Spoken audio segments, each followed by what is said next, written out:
भीड़ भरे उस फंक्शन में, जहां चारों तरफ हंसी, कैमरों की फ्लैश और रिश्तों की दिखावटी गर्माहट थी, वहीं एक कोने में एक पति खड़ा था जो अपनी ही जिंदगी को टूटते हुए देख रहा था। किसी ने सोचा भी नहीं था कि जिस औरत का हाथ उसने 7 फेरों में थामा था, वही औरत सबके सामने किसी और को गले लगा लेगी, और वो भी ऐसे जैसे बीते हुए साल, बीते हुए वादे कभी थे ही नहीं। अमित बस देखता रह गया, ना गुस्सा, ना आवाज, बस आंखों में जमती हुई एक ऐसी चुप्पी जो इंसान को अंदर से तोड़ देती है। अमित और नंदिनी की शादी को 5 साल हो चुके थे। एक आम सा घर, आम सी जिंदगी, लेकिन रिश्तों की आम जिंदगी में भी कई बार असाधारण दर्द छुपा होता है। नंदिनी एक समझदार, पढ़ी लिखी स्त्री थी, और अमित एक सीधा सादा इंसान जिसने कभी अपनी पत्नी पर शक करना तक नहीं सीखा था। उसे लगता था कि भरोसा अगर टूट गया तो रिश्ता अपने आप मर जाता है। एक दिन नंदिनी अलमारी साफ कर रही थी। पुराने कपड़ों के बीच एक पुरानी डायरी उसके हाथ लग गई। उस डायरी के पन्ने पलटते ही बीती जिंदगी उसके सामने खड़ी हो गई। रोहन, उसका पहला प्यार, पहली जिद, पहला सपना। नंदिनी की आंखें भर आई। तभी अमित कमरे में आया। उसने नंदिनी के चेहरे पर अजीब सी बेचैनी देखी, लेकिन उसने कुछ नहीं पूछा, क्योंकि अमित उन लोगों में से था जो सवाल करने से पहले खुद को दोषी मान लेते हैं। वक्त बीतता गया और फिर वो दिन आया, एक बड़ा पारिवारिक फंक्शन। हर तरफ रिश्तेदार, शोर, हंसी। तभी नंदिनी की नजर सामने खड़े एक आदमी पर पड़ी। वो रोहन था, वही रोहन जिसे उसने अपनी जिंदगी के एक कोने में दफन समझ लिया था। रोहन आगे बढ़ा, मुस्कुराया, और अगले ही पल नंदिनी खुद को रोक नहीं पाई।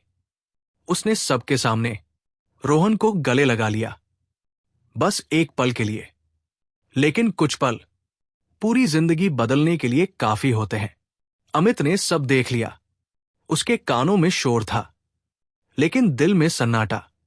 उस पल अमित को समझ आ गया कि रिश्तों में सबसे खतरनाक चीज धोखा नहीं होता, बल्कि वो यादें होती है जो कभी मरी नहीं होती। घर लौटते वक्त कार में सन्नाटा था। नंदिनी कुछ कहना चाहती थी, लेकिन अमित ने उसे रोक दिया। उसने बस इतना कहा, आज कुछ मत कहो, मैं सुन नहीं पाऊंगा। उस रात अमित सो नहीं सका। वो छत को देखता रहा और खुद से सवाल करता रहा, क्या प्यार इतना कमजोर होता है? क्या भरोसा इतना सस्ता होता है? अगले दिन अमित ने वो किया जो शायद हर पति नहीं कर पाता। वो खुद रोहन से मिलने गया, बिना गुस्से के, बिना लड़ाई के। उसने बस एक सवाल किया, क्या नंदिनी अब भी तुम्हें चाहती है? रोहन कुछ देर चुप रहा, फिर बोला, हां, शायद।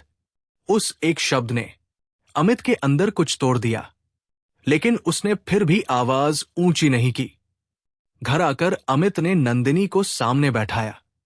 उसने कहा, अगर तुम्हारा दिल आज भी कहीं और है तो मैं तुम्हें रोकूंगा नहीं।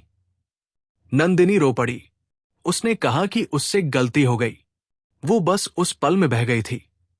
अमित ने उसकी आंखों में देखा और बहुत शांति से कहा, गलतियां पल में होती है, लेकिन भरोसा टूटने में पूरी जिंदगी लगती है।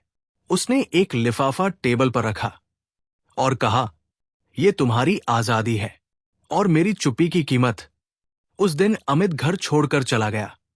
ना कोई हंगामा, ना बदनामी, ना समाज के सामने तमाशा, बस चुपचाप। क्योंकि कुछ लोग लड़ते नहीं, वो खामोशी से हार मान लेते हैं, और यही हार सबसे गहरी चोट होती है। नंदिनी दरवाजे पर बैठी, देर तक रोती रही, लेकिन कुछ आंसू वक्त पर नहीं गिरते, और कुछ पछतावे कभी माफ नहीं होते। कभी कभी रिश्ते गलत लोगों की वजह से नहीं टूटते, बल्कि सही लोगों की खामोशी की वजह से बिखर जाते हैं। और जो चुपचाप चला जाता है ना, वही सबसे ज्यादा टूट चुका होता है।